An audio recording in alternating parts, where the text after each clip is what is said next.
दोस्तों, हमेशा से ही भारतवर्ष को किलों का देश कहा गया है।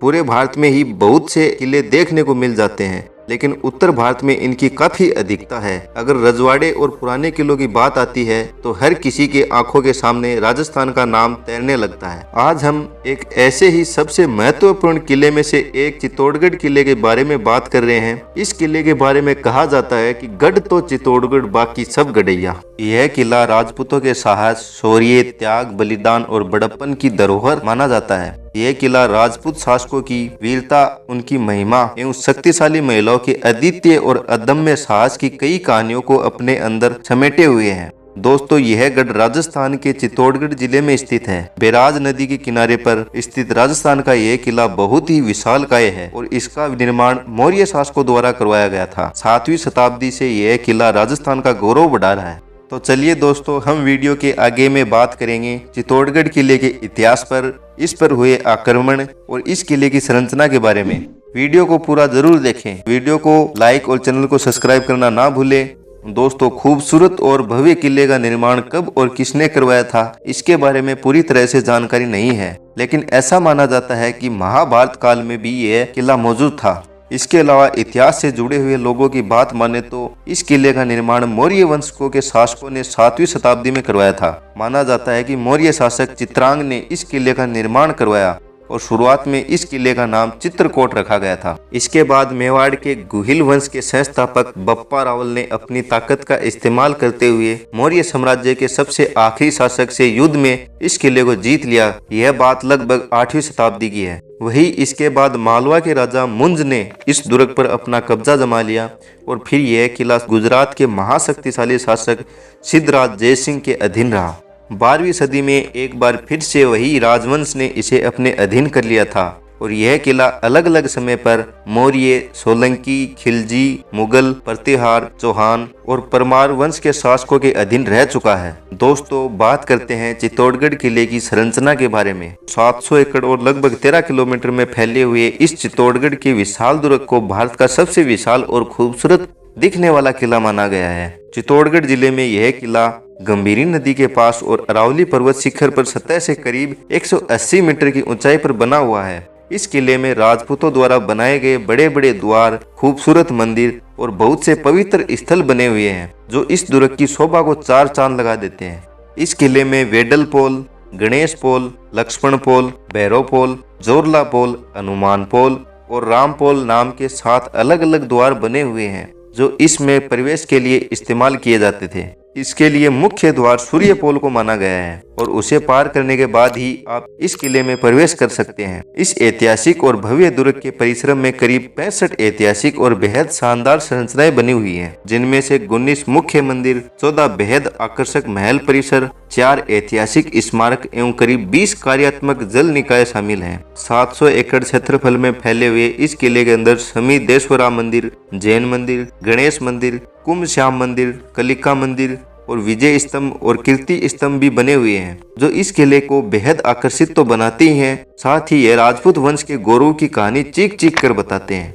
चित्तौड़गढ़ के इस किले के अंदर मंदिर के अलावा बहुत से जलाशय और विजय स्तंभ भी बनाए गए हैं, जो आज भी पर्यटकों की तरफ अपना ध्यान आकर्षित करते हैं। इस किले के अंदर ही फतेह प्रकाश पैलेस बनाया गया है, जिसमें उस समय के अस्त्र शस्त्र, मूर्तियां, कला समेत कई पुरा महत्व वाली वस्तुओं का बेहतरीन संग्रह किया गया है। इसके अलावा इस किले के अंदर जिना रानी महल के पास एक शानदार गौमुख कुंड बनाया गया है, जो कि किले के कई मुख्य आकर्षक में से एक है। इसके अलावा इस किले में जौहर कुंड को भी ज्यों का त्यों रखा गया है और पर्यटक बहुत दूर दूर से इसे देखने के लिए आते हैं। इस किले में बने जौहर कुंड में अपने स्वाभिमान और सम्मान को बचाने के लिए रानी पद्मावती, रानी कर्णावती एवं रानी फूल कंवर ने खुद को अग्नि में न्यौछावर कर जौहर अर्थात आत्मदाह कर लिया था। इसके साथ ही भारत के ऐतिहासिक और विशाल किले के परिसर में बने शानदार जलाशय भी इस दुर्ग की शोभा बढ़ाते हैं। माना जाता है कि इस किले के अंदर लगभग 84 खूबसूरत जलाशय बनाए गए थे, जिसमें से आजकल केवल 22 ही बच गए हैं। खूबसूरती के साथ साथ इन सभी जलाशयों का एक अलग ही धार्मिक महत्व भी है। मौर्य काल में बनाए गए इस किलों को राजपूताना और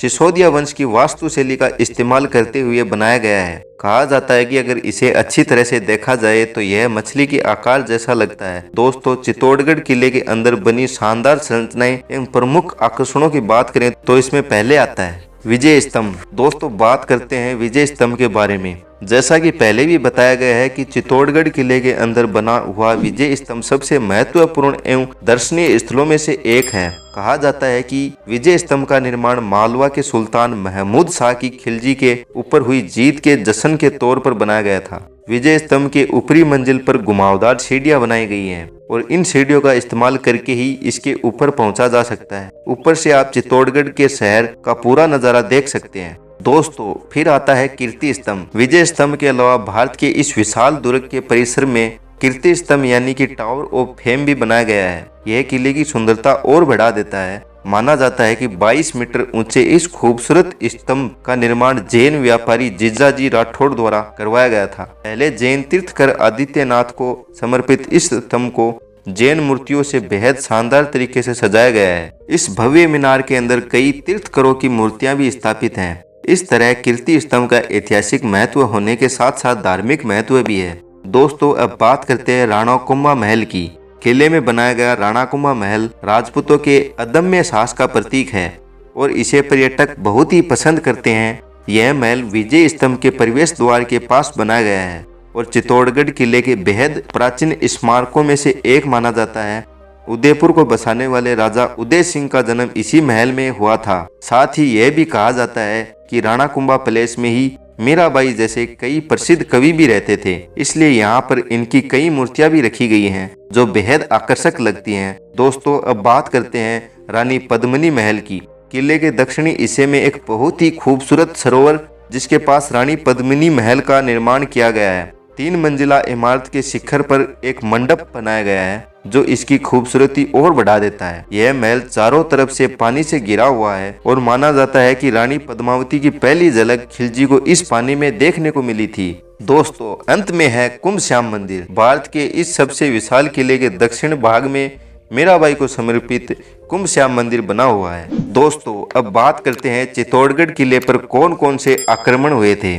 राजस्थान की आन बान और शान को बढ़ावा देने वाले इस ऐतिहासिक किले ने कई हमले और युद्ध की मार झेली है, लेकिन फिर भी माना जाता है कि राजपूत शासकों ने अपने अदम्य साहस का परिचय देते हुए हमेशा से ही इस किले की सुरक्षा की है। चित्तौड़गढ़ किले पर 15वीं से 16वीं शताब्दी के बीच 3 बार कई घातक आक्रमण हुए जो इस प्रकार हैं। सबसे पहले अलाउद्दीन खिलजी ने चित्तौड़गढ़ किले पर आक्रमण किया था। तो चलिए दोस्तों, बात करते हैं इसके बारे में। इतिहासकारों की माने तो 1303 ईस्वी में अलाउद्दीन खिलजी ने इस किले पर आक्रमण किया था। माना जाता है कि रानी पद्मावती की खूबसूरती को देखकर खिलजी उन पर मोहित हो गए थे और वह रानी को अपने साथ ले जाना चाहता था। जब रानी पद्मावती ने उनके साथ जाने से मना कर दिया तो अलाउद्दीन खिलजी ने इस किले पर हमला बोल दिया था, जिसके बाद अपनी खूबसूरती के लिए प्रसिद्ध रानी पद्मावती ने पति राजा रतन सिंह और उनकी सेना ने अलाउद्दीन खिलजी के खिलाफ वीरता और साहस के साथ युद्ध लड़ा, लेकिन उन्हें इस युद्ध में पराजित होना पड़ा। अलाउद्दीन खिलजी ने इस युद्ध में हार माने जाने के बाद भी